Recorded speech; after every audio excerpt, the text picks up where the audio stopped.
2019 marks the 15th series of Gareth Jones on Speed, and we're inviting sponsors to join this highly popular show. If you have a product or business you'd like to promote to this podcast's 35,000 regular listeners, we'd like to hear from you. And we're certain our on-speed downloadists would love to hear about your product. Unless, of course, it's a special offer subscription to I Hate Fast Cars magazine. To find out more about sponsoring this podcast, drop us a line at onspeed@garethjones.tv.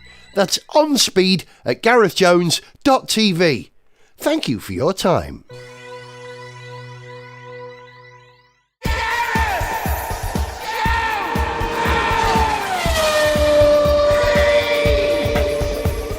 Hello, I'm Gareth, he's Zog. Hello. And he's Richard. Hello. Have you ever wondered, if you were running a car company, what you would call your car company? Remember when I interviewed Richard Parry-Jones the other week, he said, oh yeah, I invented my own car company and I had my whole range of cars that I imagined myself. And I did that when I was a kid. Yeah. Did you? And my car company was called Garjo, of course. Okay. The Vulcan was the sports car. Okay, I can imagine where that inspiration came from. Yeah. The Terror was the 4x4. Okay. I can't remember what the Mini was called. The Sub or something like that. But I imagine my whole range. So, if I was running a car company, at least I'd have names for my cars. But running a car company is ruddy difficult, as Jaguar have just found out recently, or Jaguar Land Rover. Richard, you probably know more about this than any of us.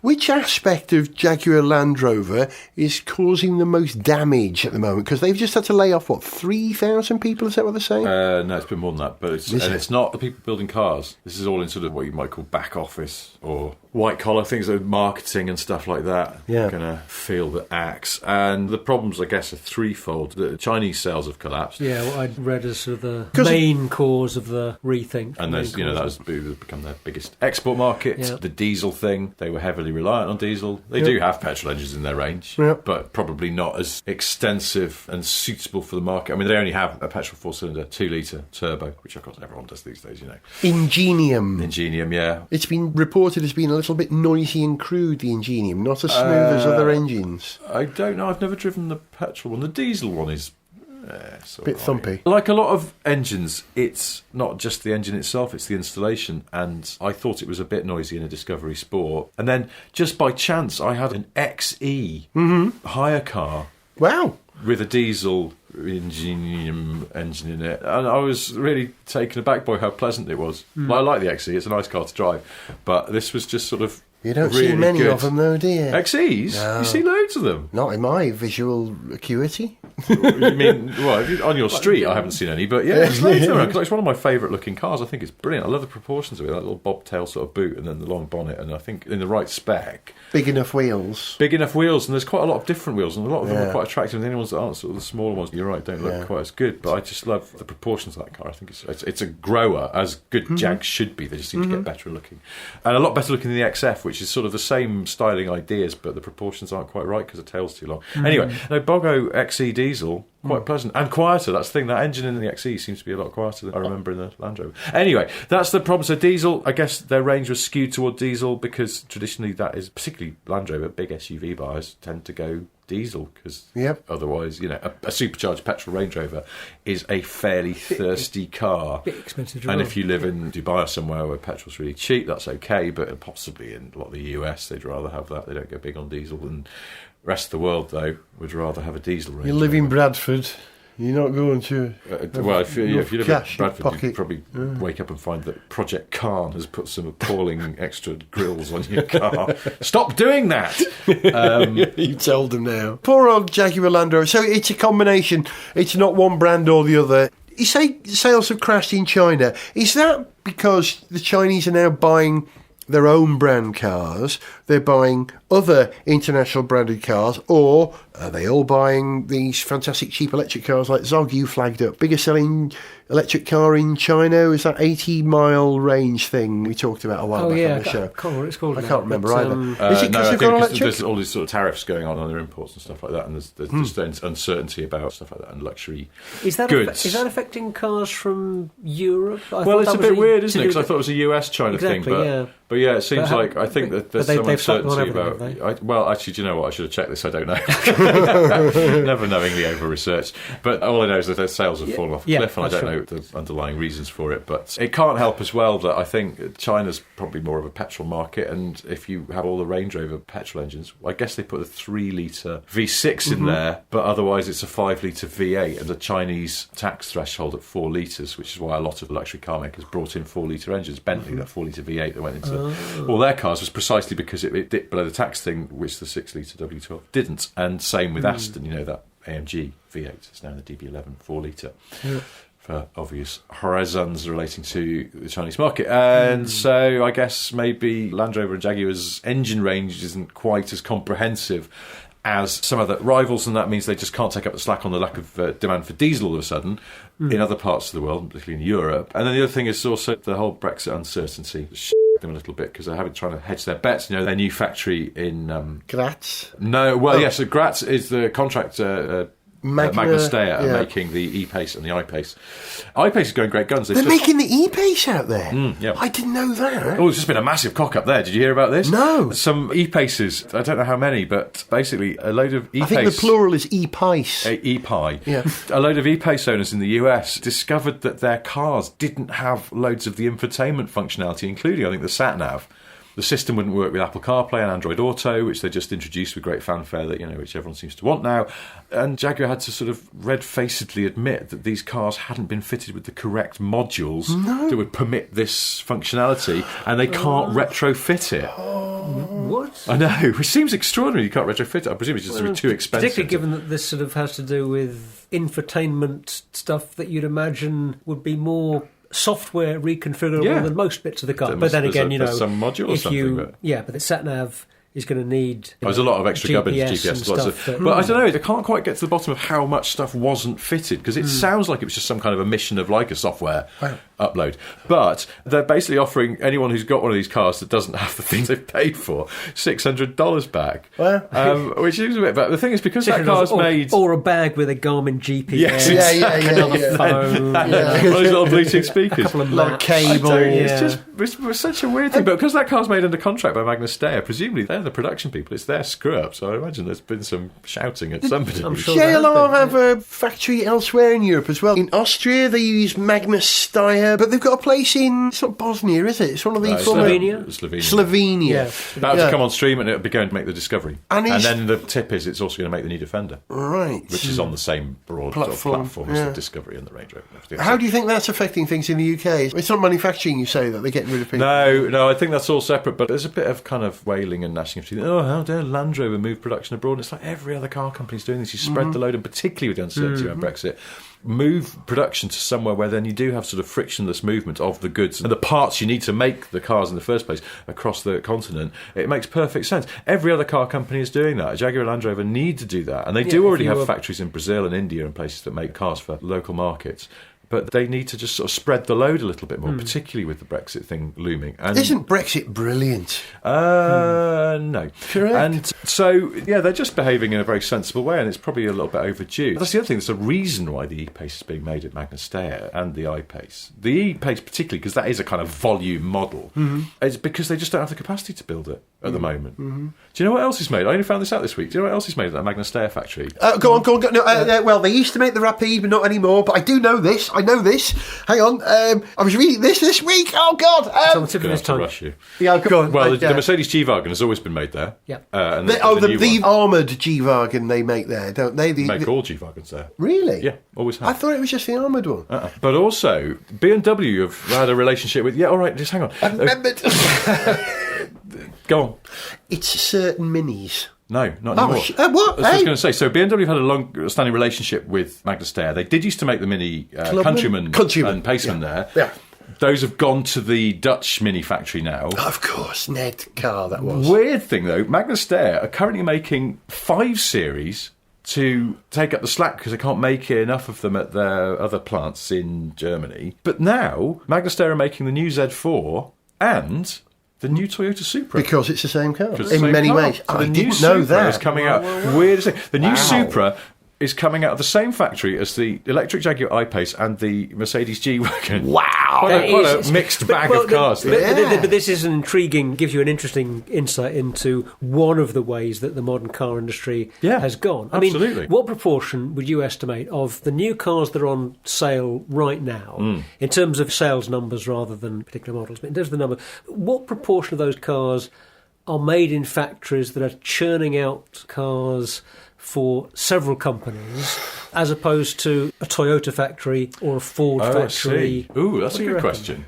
So great question. Let's have a think. I don't know. Specialist subcontractors. Interesting thing that's going to happen is that the goal of all car companies now is commonality and platform sharing. And platform sharing is a much more sophisticated thing than it used to be.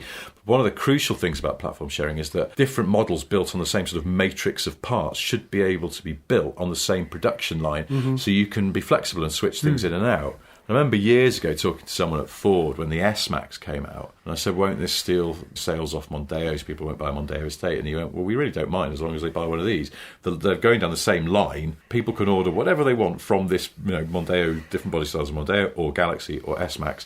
Just buy one of them, please, and it'll keep a unit shifting down the line, and the line is flexible enough just to accommodate demand. And that's got even more complicated now. And so, as, for example, Vauxhalls move on to a Peugeot Citroën box of bits, as they will increasingly, then, in theory, if the Ellesmere Port factory that's currently building Astras on a GM platform, next Astra switches to be on the same box of parts as the Peugeot 308 and all that sort of stuff. They could build 308s in Ellesmere Port if that factory stays open. Or, so I have a Peugeot. Yeah, they can make Astras in Mulhouse or wherever else they're making Peugeots or Citroens. That's the thing. The same with all this sort of random stuff where VW Group cars are not always made where you think they're made. Like their factory, I went past it on the train recently in Brussels, a factory in Brussels which was making Audi A1s. The new A1, I think, is being made down in Spain at a Seat factory because the Brussels factory is now making the e-tron, the electric Audi. VW have got places in Dresden. They used to build the Phaeton and elements of the Bentley there as well. Yeah. Lots of Hyundais and Kias are built in Balkan countries, I believe. They've got, they're in Hungary as well. The Audi's got a factory in Hungary. They make the TT there. And do the Q7s come out of Hungary now? I think that no, they come out of another Eastern European country. Is that Slovakia, perhaps? Q7s, look Q8s, it up, save us a job. Yeah, but it's amazing. It's just, that's the thing. And of course, if you say to someone, oh, where's your BMW X5 from? They go, it's a German car in Germany. It's like, no, it's made in America. Same with the big Merc SUVs. There's all manner of permutations. This is why I think Land Rover, Jaguar need to catch up, because it's the same way. And we've talked about this on the show before. You flip over an Apple computer and it says designed in California, made in China. But the designed in California bit is their way of going, so look, we've got this. Don't worry, it comes from the mothership. It's still a genuine, proper, authentic Apple product. Yeah, from those folks. So, and I don't think, will people be bothered if you flipped over a Discovery like the Duke of Edinburgh would if he got his hands on one? Yes, and it said made in Slovakia, designed in Britain. I don't know. Transits and Rangers are built in Turkey, aren't they? Rangers are built in Thailand South as well. Africa for right-hand drive. Are they? I think so, yeah. Thailand, they used to come from Thailand, but I think right-hand drive now comes from South Africa. Do you know the 5-cylinder engine in that Ford Ranger? Is it the same one that once was in a Volvo? I don't know, actually. It might be related. But you know the horrible old car journalism cliche about how it pulls like a train? Yes. That 5-cylinder diesel, like the Ford Ranger, is literally used in a train. Is it really? Yeah, there's Really? Little commuter trains are going to start using in this country. They use that diesel engine. Which makes an interesting link back to the Bugatti Royale, which unused engines from which were used to power locomotives and possibly a submarine. Really? Yeah. Wow. Because, Bugatti went bust, having only sold a handful of Royales, and they had some engines left over, and they were used for a bunch of other... Was the Bugatti Royale sold in America as the Bugatti Quarter Pounder? With cheese. Yeah. At a vastly reduced price. Well, Bugatti were built in France. Where do they build Bugattis now? Where are they now? What's it called? Down in sort of is it Alsace region? Molsheim, is it, or something like that? Well, Molsheim is where they used to build them. That's where they still are. Really? Yeah. They built a new factory in the EB 110 period, didn't they? That was in... Well, that was in Italy. I did some research on this ages ago, and obviously now forgotten it all, but about the build process of the Chiron. And they put temporary underbody, it's got a flat underside. They put temporary panels on underneath and slave wheels rather than the real wheels, so they keep them for best. And they cover it in protective film, and then it's driven. They do a massive road test, including going to a local airfield where it gets taken up to sort of high speed and stuff like that, and then goes back to the factory, and then they sort of rebuild it. It's just like re-torque some stuff. Yeah. Oh no, everything's torqued to. They have those torque guns now, which they have in a lot of car factories, I think. But this where the torque gun is set, so you tell it what you're doing up, and it will automatically go to the correct torque setting. But then every time you do it, it records what happened. And so there's a file that you can look up and go, okay, chassis number this, what torque setting did the gun do for this engine mount? That's big data, isn't it? It's big data. And so that they can always check back. So if something comes loose, they can go, well, no, it definitely was the right torque setting because it's all been...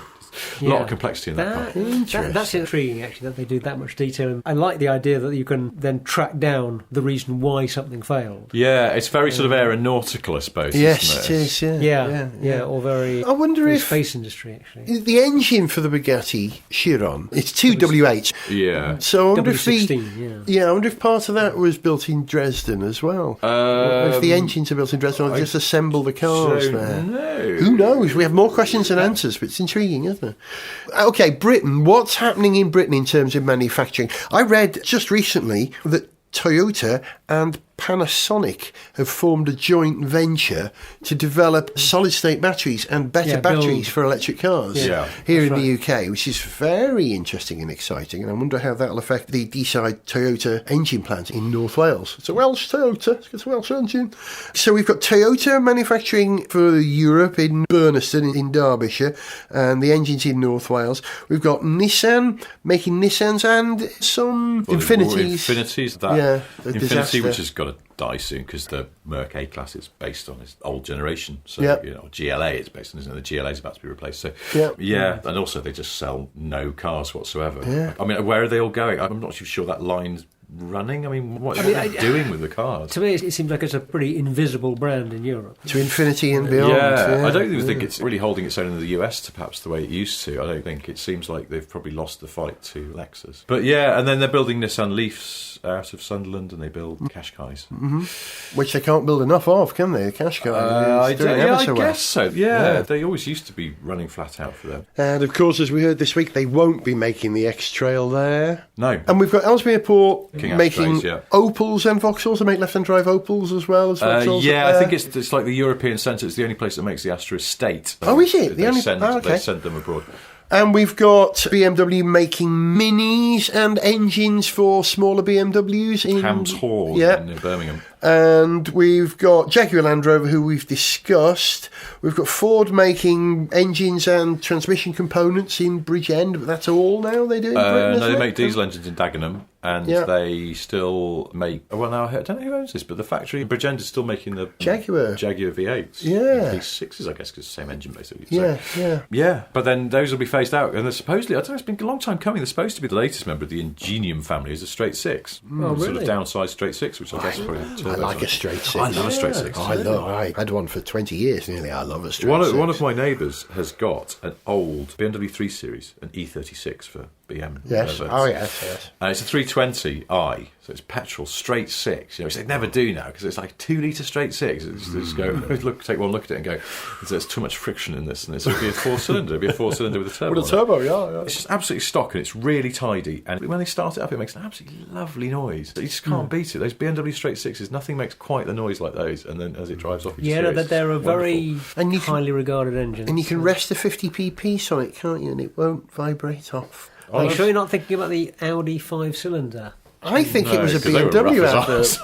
No, I'm not sure. You're right, It was the V12. I think it's the BMW V12 with 50, famous advert. Because they're not... I remember there was reading something where Jag, before they brought in their V8, you remember that there was what was the AJ6, straight six engine, which is new in the XJ40. And, lovely. And a Jag engineer went, the ideal that you want from an engine for what we were aiming for is the power of a BMW straight six and the smoothness of a Lexus V8, and unfortunately with the AJ6 and AJ26 what we've got is the opposite of that. So which is sort of suggesting that the BMW straight six was a bit rougher than they wanted, but I mean, straight sixes are inherently very smooth, generally, aren't they? So all this engine manufacturing that we've got going on in the UK, and there's a fair amount of it, is probably the opposite of what we need at the moment as we move further and further and further away from internal combustion engine cars towards hybrids, range extenders, pure electric cars. All our production capacity is in the wrong area at the moment. We need to be doing more electric motor manufacturing and battery manufacturing, don't we? That's what we need to do. Well, just to bring this back round to Jag Land Rover, on the same day as the sort of doom and gloom of their laying off a load of people, they did also announce a big investment in new battery manufacturing, which is going to be, oddly enough, in Hams Hall, where BMW got their engine plant. The same thing. Which is one of those areas, it's one kind of brownfield areas where they think they do stick up big new factories, and they're going to spend a load of money building batteries and related technology for what used to be called alternative propulsion is now going to be just propulsion. Mainstream, So they are at least doing something in that direction, because you're right, it's been overstated a little bit. VW said that they'll launch their last new petrol engine in, I think, 2026.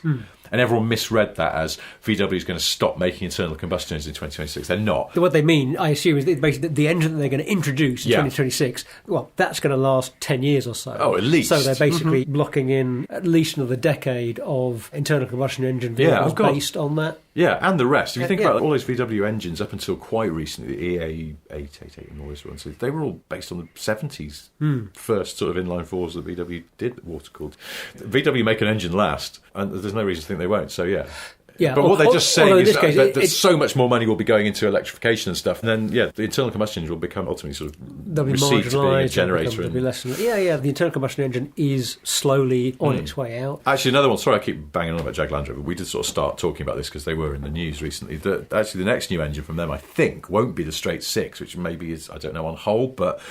Gay six? Yeah.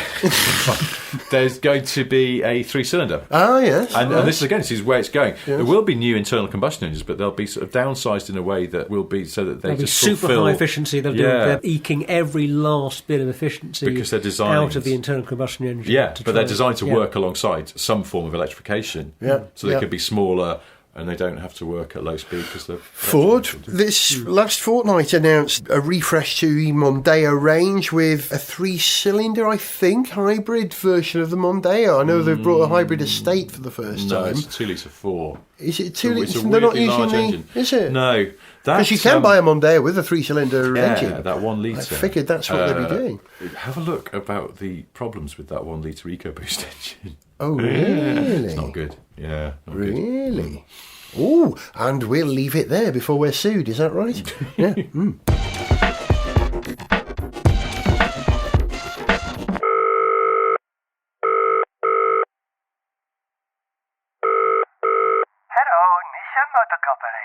Oh, hello, I'm calling from Motor Industry Monthly magazine. Could I talk to your PR department, please? Certainly, sir.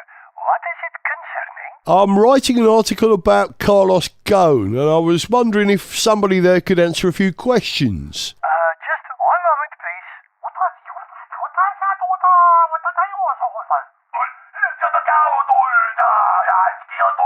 So sorry to keep you. What was the name of the person you are calling about? Carlos Ghosn? Chris Jones? No, not Chris Jones. Carlos Ghosn. Did you say Gareth Jones? No, I said Carlos Ghosn. Gareth Going. No, Carlos Ghosn. Carlos Ghosn. Yes, that's right. Oh, Carlos Ghosn. Yes. So sorry, we have never heard of him. Sayonara. Sniff Petrol with Gareth Jones on speed! We're talking about the international car manufacturing business at the moment. We talked about a lot of the big players in the UK, and we'll talk about the big players in other territories in a moment. But we haven't talked about these smaller specialist manufacturers in the UK. Morgan build, I think, 3 cars a month, don't they? Something like that. They're still knocking them out. I don't know how many cars they make, actually, because you look at pictures of their factory. You can go do a tour of it. Apparently it's quite good, if you like, woodworking.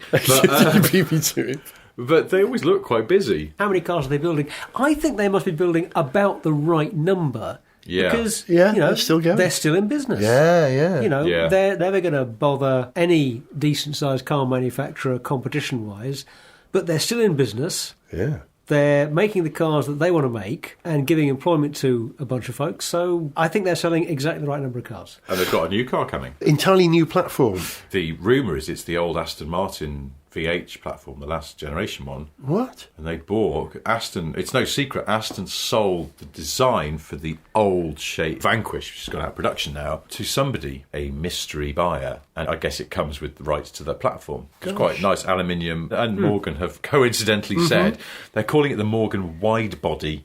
That's right. And they released a teaser photo, which is basically a teaser photo of a roller shutter door, which doesn't really help, although maybe it was made of aluminium. And then, so two and two together, it seems like maybe Morgan has bought some parts and bits in the platform off Aston Martin. Could Morgan build an Aston Martin? It's a good question, isn't it? It seems like a bit of a leap, leap from what they're making now. Don't you need I don't know. a kind of a fairly, Aston Martin-y kind of factories? Having talked earlier about how actually a whole bunch of cars get built in a bunch of different places. Yeah. But all of those different places are, I'm sure, much, much bigger not sheds than in Malvern, the Morgan factory. But I don't know, I haven't been to the Morgan factory, but it always looks sort of delightfully higgledy-piggledy. And I've been to the Aston Martin factory in Gaydon, and that is a proper car factory. I mean, it's not massive, but it's modern and clean, and it's probably bigger than you might think, and it has a production line. You'd think Morgan's next car would have been... Do you remember the Morgan Life car? Do you remember that concept that they came up with a few years ago? Yeah. Which I think was a hydrogen fuel cell car designed by Hugo Spowers, I believe, who's the man behind River Simple. That's where he sort of, not cut his teeth, but where he was immediately before River Simple. All right, if we're talking the little manufacturers, we're over in Malvern, you take the same accent, you go over to the east side, you get them at short Norfolk like that, you get people building Lotus. Now, what's going on at Lotus?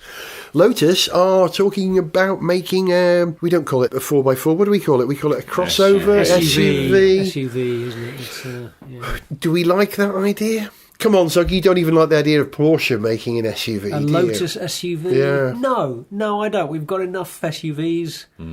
Everything's an SUV now. We don't have enough Lotus sports cars, so... Yeah, I say... I'm remaining open-minded. No, I'm staying No, open-minded. I want it to be light, and I want it to be... In the same way that, do you remember in the 60s all cars used to be upright? And then we went to sort of wide, low 70s cars. Then we went sort of upright again. We call the current trend of car, the crossover, an SUV. It's not really. It's just the current fashion for a bigger, taller hatchback. That's how I see it. I think the I-Pace is that sort of crossover-y, taller car that's more like a hatchback than anything else. And if Lotus want to make a car to help them stay there, I'm down with that. I love the Lotus. That format, it's sort of an SUV, but it's actually much softer and more... urban oriented, like the and Kona. It's really a kind of a big urban runaround, a big practical urban runaround. That is a very popular sector right now, so it would make sense for anybody to build one of those as long as you do it well. But you like the Kona, the Hyundai Kona? Yeah, it does exactly what you want. It just works beautifully. It's nothing surprising or odd about it, just does the job. Who else are manufacturing cars in Britain? Who have I missed? There must be someone that we've missed out. Caterham, still going strong. Oh, bless them, They launched a new configurator on their website recently. It's quite good fun. Have a little jazz around. You love a configurator, don't you? I do like a configurator, Fun, yeah. mad, or completely insane. Yeah, Oh, do you want I mean, to it's configure not the as configurator? fun as obviously like the Porsche one. The new 911 is now up on the Porsche configurator, and you can go a bit nutty with that and go, yeah, we'll have a bright green one with green wheels and red seat belts and all manner of shenanigans that would make it literally unsaleable. But the Caterham configurator is quite jaunty because you just go, oh yeah, obviously you go sort of a bit trad and have a British Racing green one, but then you stick an orange nose on it, it'll do sort of golfy colours or whatever. Good fun. And they seem to be still hanging in there. Yeah. And so more power to them. They're nice people. They certainly are. What happened to Xenos? Are they still making cars? They sort of went out of business, I guess, because they stopped making cars, so yes. But I thought then someone had tried to rescue them. I forget now.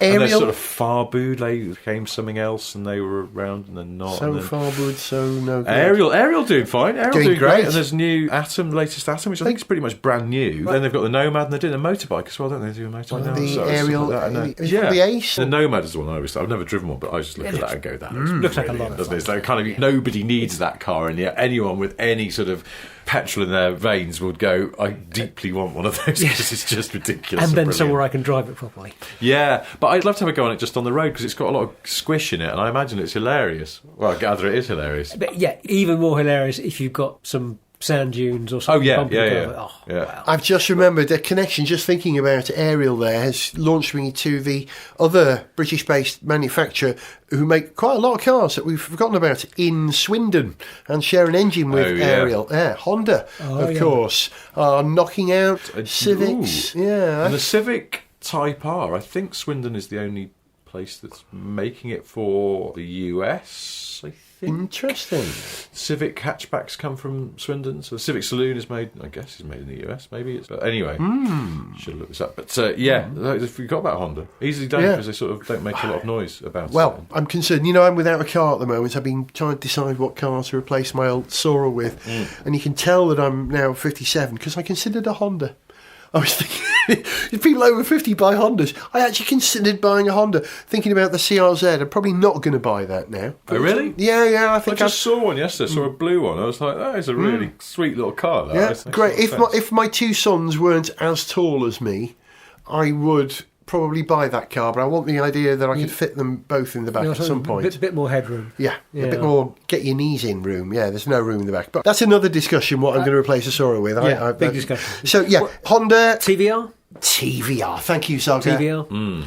Now, the Welsh car company TVR, they've run into all sorts of problems, haven't they? To do with planning permission and government European investment at the head of the valley's position. It's absolutely stymied in bureaucracy, which is going to throttle them before they get a car built. So they claim. I mean, there's something else, is there? Let's be honest, right? So what happened is that they saying took it's a bit of a cover for other problems. Yeah, I mean, I think the last we heard was a tie-up with Gordon Murray Designs. Gordon Murray's designed that car. It's based on his iStream principles, and Cosworth had done the mods to the Ford V8, and all very promising. Exactly, and then they agreed to do the factory in Wales, and then they received money from the Welsh Development Agency, I suppose it was, but that because that technically was in return for a portion of the company, that is government investment, and EU rules say that any work that's done on developing the factory has to go out to pan-European tender. So if they didn't know that, then that means they didn't do their due diligence before they accepted the idea of money from the WDA, or they did know that, and in fact the car is running very late and they're blaming it on the EU because people who buy TVRs probably hate the EU. Yes. That's just my hunch anyway. Could be wrong. Convenience use maybe. It's a shame that... Watch this space anyway. It's a shame that car is a TVR and not a Gilbern being built in Wales. Do you remember Gilbern used to make a car called the Genie? Before the Invader, there was a car called the Genie. Yes. And if it's built with the iStream method, they could have called it the iStream of Genie. Oh, very good. Thank you very much. Nice vintage TV reference. Yeah, no one else in the entire universe under the age of 50 will get that joke, sorry. TVR, that seems to be a while off. Right, so let's talk about the electric elephant in the room. Tesla have laid off, how many? 1,500 to 3,000 people recently? 10% of their workforce? I think their workforce is 45,000, isn't it? They've got quite a surprising number of people work for them. The figure that stuck in my mind was about 10%. Yeah, it's quite a chunk, isn't it? But we knew this was coming, didn't we? Because we knew that they took on lots of extra people to get production of the Model 3 ramped up in that tent that they'd built, which they never intended on keeping long term. There was just, what's the word, buffering? You know, they were sort of buffering. And then once they debugged the system and the manufacturing was more automated, all those people were going to go. So I think it's probably less of a shock to those people than it is to anybody else. But it's also, that's not the way that any other mass-producing car company does it, as far as I'm aware. I mean, I suppose you might take on temps to ease bottlenecks, but taking on thousands of people just to lay them off again when you think you've got the process sorted out is not an efficient way to do things. That just means you haven't planned it properly in the first place, which goes back to the thing about that making cars, making the actual sort of stamping out tin boxes is hard. Yeah. And the arrogance of Tesla and Elon Musk in assuming it's easy and they can do it better is once again proven to be slightly misguided. However, they are starting from a different starting point than other car manufacturers. In coming to this market from a standing start without being an established manufacturer with factories and experience and established supply chains and so on, Well, in fairness, you know, Fremont is a car factory. It was a Toyota factory. They bought it off Toyota, so it's not. Okay, I don't know what they bought. I Yeah. presume it was more than just a shell, but Sure. I don't know.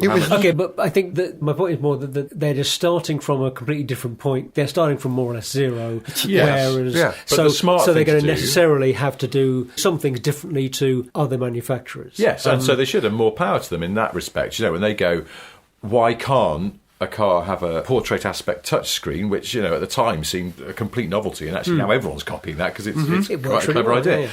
But then also, why can't it have a drawing pad that you can access through a secret menu and all that sort of stuff, the fun stuff? And you go, yeah, you know, you couldn't imagine Toyota or Ford or someone doing that. It would seem too frivolous for them. But Tesla, as these newcomers and these disruptors, as they like to imagine themselves, I suppose, because they're Silicon Valley type people, they can do all that stuff and that fun stuff, and that's brilliant. And their cars are hugely desirable. But I think where they fall down is that they sort of assume, in that same way that, you know, when sort of like Haas came into F1 and went, oh, we'll win in our first season. And that sort of, F1's easy, I don't know why everyone's making such a fuss about it. And then kind of learn the hard way as they plod around near the back that it's more difficult than they thought. And it's the same with this. Just don't make out that it's like, hey, Ford, GM, you've been doing it all wrong. I mean, clearly they're doing some things wrong, but they're clearly not doing everything wrong. And they do know the sort of oily, nutsy, boltsy, how to stamp out metal panels and assemble them to tolerances and things like that. I mean, if you read And some to of a the certain quality cost issues on with Teslas, yeah.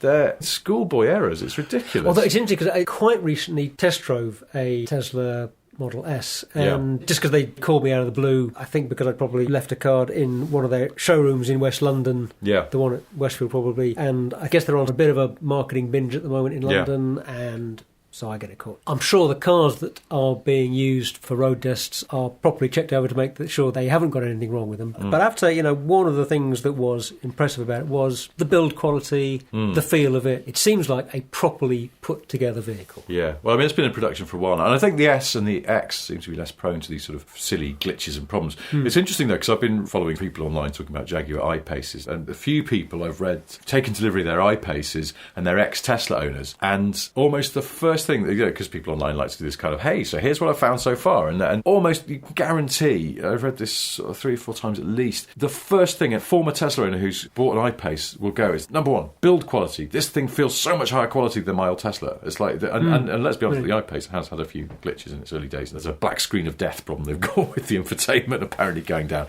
that's being fixed with a software update. But anyway, by and large, I think it is probably a higher quality feeling car than certainly the earlier Tesla Model S's. But the Model 3 seems to be where the real issues are, because they're banging them out. You know, there's 5,000 cars a week that they're always aiming for. Rear bumpers are falling off when it rains. Yeah, I know. I mean, Stuff again, like schoolboy that. error. Yeah, that's an odd one. But so I went to the US for Christmas, and as I came out of Los Angeles airport, and the first thing I saw drive by, the first car that caught my eye was a Model 3. First time I've seen one in real life. And then almost immediately another one went by. There's loads of them in LA. But obviously a big hit there. It's a funny car because from some angle, it certainly looks like a Tesla, because you almost go, rear three quarters particularly, you go, is that a Model S? No, it's narrower. It's narrower and it seems taller. A lot of angles, it's a nice looking car. It's a handsome car. But then from head on, you know what car design is called tumble home? That's the angle of the side windows, you know, how much they sort of slope inwards when you look at the car from head on. It doesn't have much tumble home. It's almost like a sort of Fiat Multipla. Oh, wow. How upright the side windows are. I guess they've done it for interior space reasons. Yeah, I was going to say it's got a bit of space thing. And then it makes the windscreen look very tall. So from head on, it's a really gawky looking car. And yet from every other angle, it's actually really attractive. The windscreen does reach back way Yeah, beyond that the doesn't help. It's head of funny the how driver, yeah. It's got this sort of funny duck face from head on. Yeah, Because it you've got has, this yeah. gawky big forehead, and then you've got these funny sort of like headlights look like eyes. But it is an incredibly desirable car. I kept seeing them around and going, I wish I had the presence of mind. There's a thing in LA and parts of the US called Turo, where you can just rent someone's car, basically. Like an Airbnb for cars. And apparently there's loads of Teslas on there. If you want to drive any kind of Tesla, any of the 3 models, you just go on Turo and you can... Interesting. What's it called? rent one. Turo? Turo, I think. Turo. Turo, right. And I wish I'd done that and just had a Model 3 for a that's couple of days, just to see what it was like. Because I was just looking at it and go, yeah, that's a desirable car. And it's a shame that they're sort of having these quality problems and they're being a bit gung-ho almost about it. Yeah, we can make 5,000 cars a week, even if we have to keep hiring and firing and doing all sorts of other silly things that mainstream manufacturers don't do. Wouldn't do, yeah. But I look at it and I go, yeah, I can't wait for that to come to Europe, because it looks like it's a really nice looking car. It's got problems coming to Europe, though, hasn't it? There's some suggestion that the homologation has been delayed. For what reason? I don't know, just sticking it through the certification. I don't know why. There was some suggestion, and this is not substantiated, that the central screen, because everything is on there, including the speedometer, and there are rules around that, and obviously there are cars with central speedometers, Minis, the old Toyota Yaris had the instruments there. It's doable, but there are certain rules about eye line and things. I don't know how Tesla will get on with that in Australia, because you can't have a central speedometer in Australia if it's at a certain place. Minis, first generation BMW's Minis, Aussie models, that massive central speedometer became the rev counter. Yeah.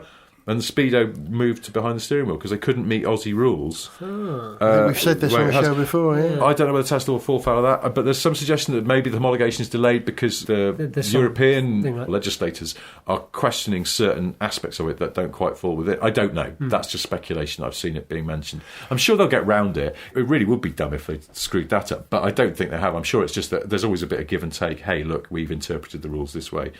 La-di-la. But it's got to come, otherwise they can't keep selling all their cars in the US. This mass production thing only works if they start selling all around the world. Yeah. Beyond the Model 3, Tesla are going to bring out the Model Y. Y, why are you making? Which is a sort of SUV kind of crossover, about the size of the Hyundai Kona, I think. I keep mentioning the Kona, I'm sorry, it's a reference point.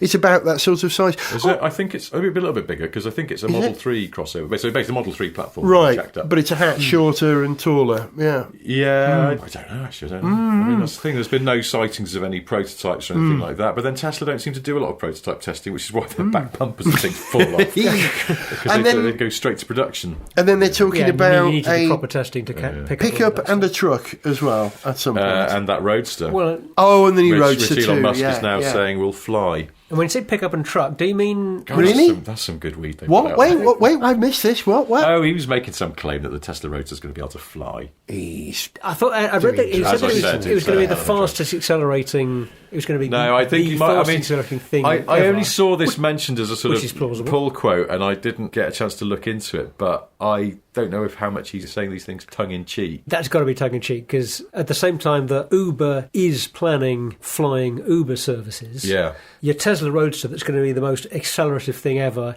is not also going to be a thing that flies. No. You could make another Tesla that isn't the most accelerative thing ever that might fly. It's not going to be the Tesla Roadster. Unless you had a Regalo wing that you could deploy and a fan that folded out the back using the electric motor, then it would fly in the way that the paraglider thing. The guy that did that. Is that what he's suggesting? I don't know. Because one of the things is, and I know a couple of people who've got deposits down for Tesla Model 3s, but they were lured in by the promise that the entry level would be sort of £35,000. And it's like the $35,000 one that was the big headline grabber when that car was announced still hasn't materialised in the US. And it's sort of not really a secret that they can't do it at the moment, because they need to get this production rate up and consistently at a high level before they can sell it that cheap. At the moment they'd be losing money on that price point. So there's only the mid-range and the top range. And I kind of find it a bit disingenuous when some of the sort of American websites, the kind of, the electric car ones, where they're sort of super pro Tesla, and they're like, we can't wait till Tesla brings the electric car to an affordable price point. And I sort of think, well, that already exists. It's the Nissan Leaf. It's like, and there's that new long-range Leaf they've just announced, which is sort of 30-odd grand, and it's got a usable, decent range in it. And it's here. It's been here for ages. If you just do mostly city miles, buy a Nissan Leaf. They're cheap. It doesn't have the desirability. That's the thing. It doesn't. But if you really believe in the whole thing about we should move to electric power, cut localised pollution, all these sort of things, just go and get a Leaf. Or if in Europe, get a Zoe. I don't know. Saint Elon is not going to save the world. There are other ways and means of doing it. But yes, you're absolutely right. Nothing is somehow as desirable as a Tesla. There's something about them. And it's partly because they don't do everything the same way. You get into a Model 3 with a little credit card or with your phone, you kind of go, well, that sounds good. Neat. Assuming it works, that sounds great. Thinking different. We've pretty much run out of time. We haven't even mentioned the fact that two of the biggest car manufacturers in the universe, VW and Ford Motor Company, have agreed an alliance. I mean, they've already got an alliance in terms of commercial vehicles that they're already working on now, but they're talking about crossing over into other vehicles as well, which is is fascinating. Does this mean that the Amarok and the Ranger will be the same car? Does this mean... Yeah, that's the plan, I think. Does this mean that the Fiesta and the Polo will become the same car? Will the Mustang and... the Corrado, it doesn't exist anymore, become the same car? Who knows? That's a fascinating one to watch. I'm intrigued to see how that plays out. As you know, I'm obsessed with Ford and how they operate. And VW, who have been one of the most successful models for a car company internationally in the last 30 years. No one does it, apart from Toyota perhaps, as cleverly as VW do in terms of economies of scale. And sort of just enveloping the Ford Motor Company into that, I think, is what's going to happen. That's going to be an interesting one to watch. As an aside on that note, VW, I went up to Arjeplog in Sweden, where a load of car companies do their winter testing, and VW Group are so huge and their demands are so great that they have their own 440-room hotel up there. Really? Just to accommodate all their engineers for winter testing, and it's still not big enough. Well, everyone else has to rent houses in the town or stay in the public hotels. For security reasons, apart from anything else, VW, so the engineers of the next Golf can sit at dinner openly discussing the next Golf and won't be eavesdropped on, except perhaps by someone from Skoda who's on their side. So it's a good security thing. But it's also just that gives you an idea. They have so many different companies because it's open for use for everyone, including Porsche and Audi. But that's what a big operation they are, and how much sheer boots on the ground, as the military say. one small part of the testing regime for new models. And I went up there and I went to have a look at this. I went up and drove up to this hotel. You can drive up to the hotel, and then the test track and all the other facilities are behind it, and they're hidden, obviously. But I realised there's one road in and one road out, and they do on-road testing. And now I've looked at all these spy photos that are coming out of VW Group stuff on winter testing this winter season, and I know exactly where every single photo is taken, and it's at the junction at the end of that road because there's no escape. So some bloke just sits there in a car with not even a long lens, a normal camera. You can do it with a phone. And it's just, have a look. There's always the same road signs in the background because on that junction. It's like shooting fish in a barrel. I love that kind of You've been there. You've been listening to Richard Porter. Goodbye. To Zog. Goodbye. I was Gareth. We haven't even talked about China. That's a whole other conversation. But as we've talked about British car manufacturing a lot in this programme today, here's a song about famous Britain. This is one in the style of Ian Dury and the Blockheads, a song about a British hero, Johnny Herbert.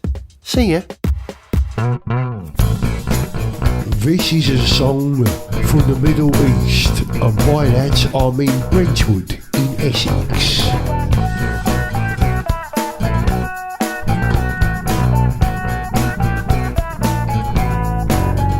I'm a cheeky little chappie who is always bright and happy.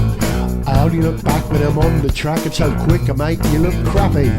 You I will at pace, with that trademark smile up on my face. I'll be going like their clappers, quicker than your Brundles, shoemakers. My legs ain't perfect, but let's celebrate with the sherbet. I can't say that I was unhurt, but I'm alright, John, I'm alright, Johnny Herbert.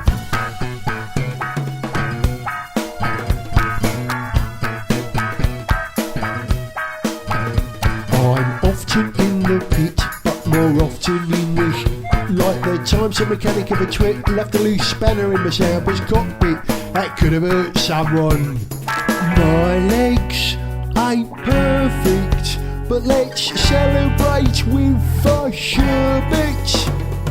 I can't say that I was unhurt, but I'm alright, John, I'm alright, Johnny Herbert.